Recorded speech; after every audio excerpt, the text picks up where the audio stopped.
নমস্কার, শুভ সকাল। টিএনএন অরিজিনালে আপনাদেরকে আজকে আবার স্বাগত।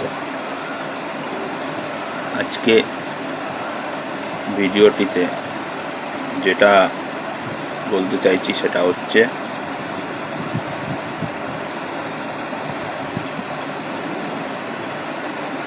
পুজো উৎসবে আমরা যে প্রসাদগুলো খাই সেগুলি কতটা যুক্তিযুক্ত আমাদের শরীরের সঙ্গে।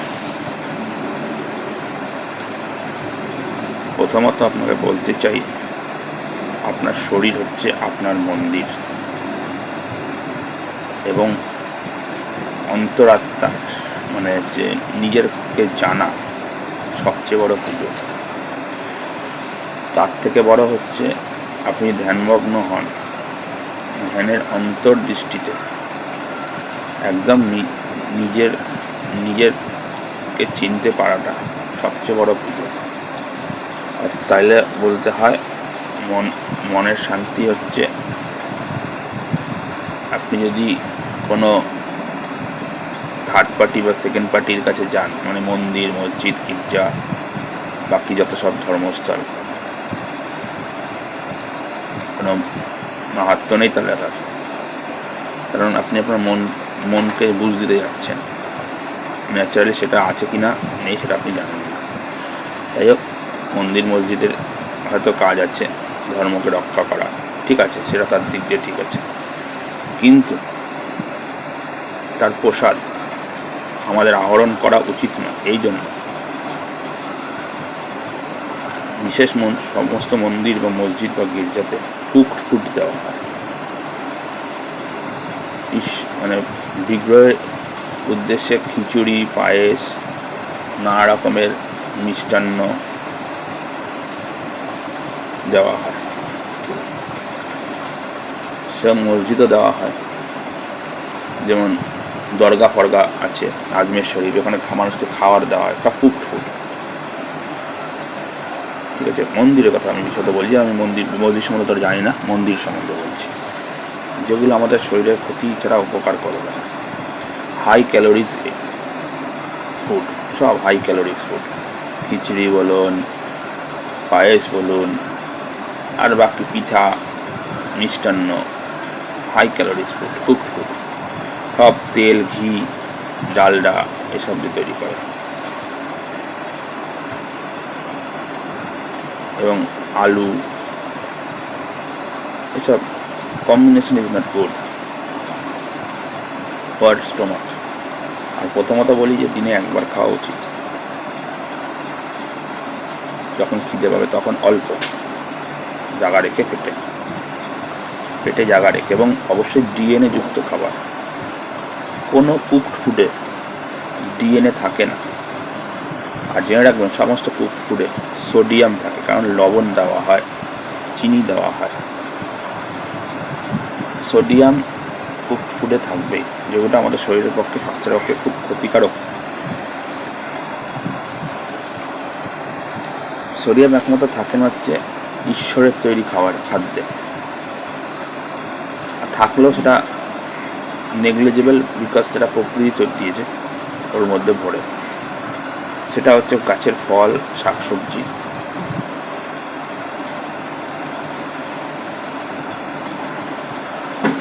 এটা হচ্ছে ব্যাপার। এবং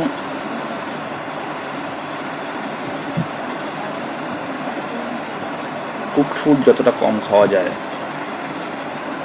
ধরো এখন 100%-এর মধ্যে 25% আপনি কুকড ফুড খেতে পারেন, ননভেজ বাদ দিয়ে। ননভেজটা খুবই খারাপ জিনিস। সঙ্গে দুধ, মিল্ক, মানে হচ্ছে প্রাণীজ মিল্ক, মানে অ্যানিম্যাল মিল্ক, গাই ভ্যাস থেকে যেটা পাওয়া যায়, গোট, উট, এসব থেকে যে মিল্ক পাওয়া যায়, নট আওয়ার ফুড, এগুলো আমাদের খাওয়ার নয়। এর সেল খুবই মোটা।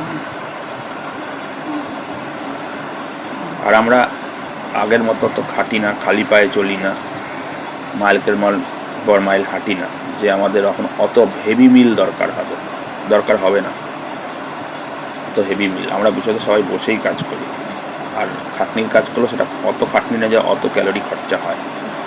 সেই ক্যালোরিটা শরীরে অন্য জায়গায় জমে কনভার্ট হয় ফ্যাটে, গ্লুকোজ ফ্যাটে কনভার্ট হয়। সেই ফ্যাটটাই শরীরে নানা ক্ষতি করে। তাছাড়া বলতে চাই যে এই মন্দির মসজিদের চক্করে বা গুরুদেবের চক্করে এসব উল্টাপাল্টা খাবার না খাওয়াই ভালো।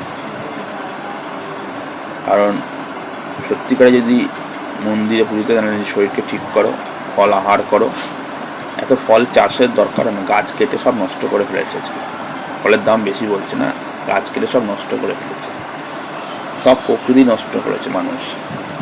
আপনি এটা জেনে রাখুন, প্রকৃতি কিন্তু নিজেকে সে ঠিক আবার রিজেনারেট করবে,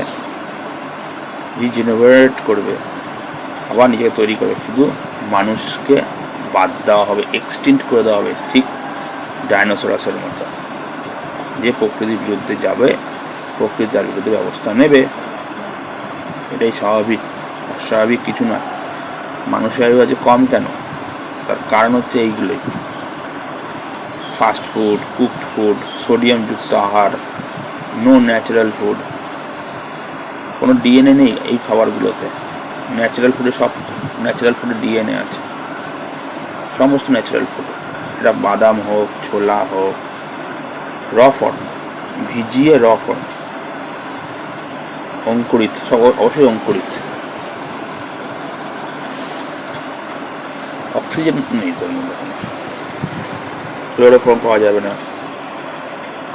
কী করে আপনি আশা করেন মৃত জিনিস থেকে আপনার সজীব জিনিসের? পসিবলই নয়। কুড়া যখন ভেতরে ঢুকে যায় তখন সেটা ডাস্টবিনে, কুড়াদান, আপনার পেটটা ডাস্টবিন না, কুড়াদান নয়। কুড়াদান ঢুকে গেলে কুড়া জমতে জমতে যেটা শক্ত হয়ে কুড়া ডাস্টবিনটাকে একদম নোংরা করে ফেলে, তারপর ঘরও নোংরা করে। যখন ডাস্টবিন ভরে যায় তখন ঘরে পড়ে। সেম লিভার খারাপ হতে হতে একসময় কিডনি, হার্ট সব খারাপ হবে। শরীরের প্রত্যেকটি অংশ সব কোষ দিয়ে তৈরি, কোষ ডিএনএ দিয়ে তৈরি। ডিএনএ তো ঠিক করতে গেলে আপনাকে ডিএনএই দিতে হবে, আর ডিএনএ র ফুড ছাড়া কোনো জায়গায় পাওয়া যায় না। Thank you.